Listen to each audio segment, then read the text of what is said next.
Thank you. I yield back. Thank you, Senator Kane. Senator Ernst, please.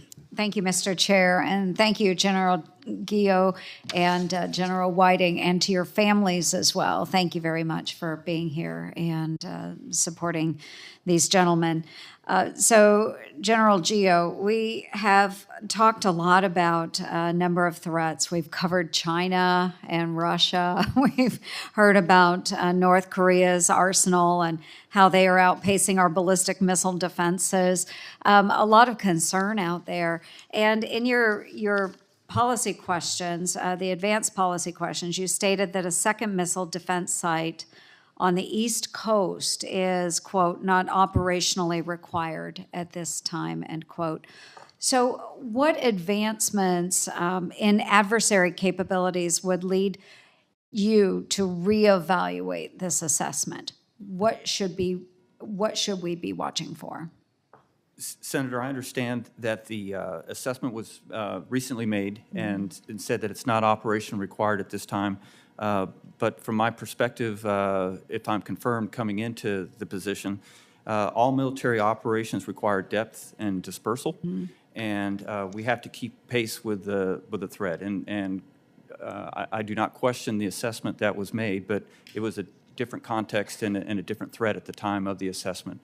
So if I'm confirmed, I would support recurring assessments that would ensure that we keep pace with the adversaries.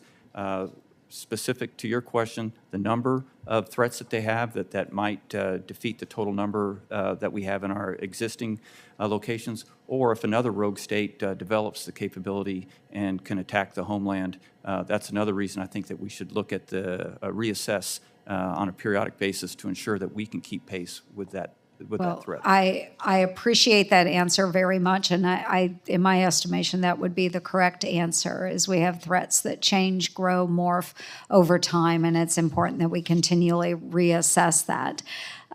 We have heard also from a number of my colleagues about the southern border, and obviously that is a huge concern with all of us. Senator Kane and I are working together on an amendment for the NDAA, and that would improve our mill-to-mill cooperation with the Mexican authorities to counter fentanyl.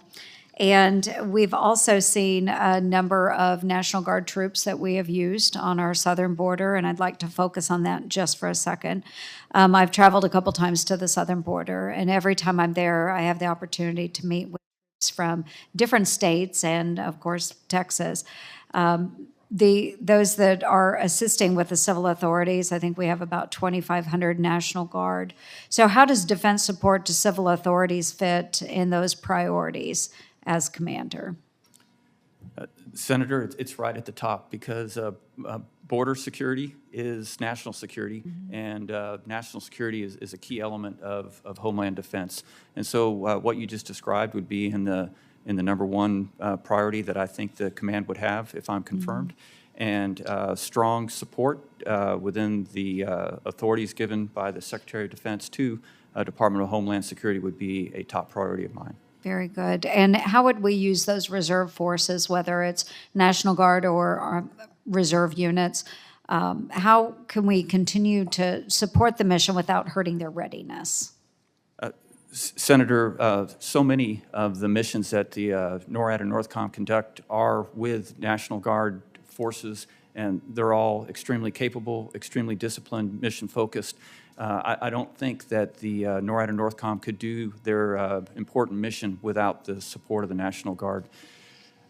Some of the actions that they conduct, for instance, in the southwest border, actually build some readiness, aviation, for example, but there are some where they lose readiness in their wartime mission. So if I'm confirmed, I would establish a routine reporting process with the deployed commanders to see where they feel they have lost readiness in specific worldwide deployment areas, and see if we could give them training opportunities while they're on the border to maintain those.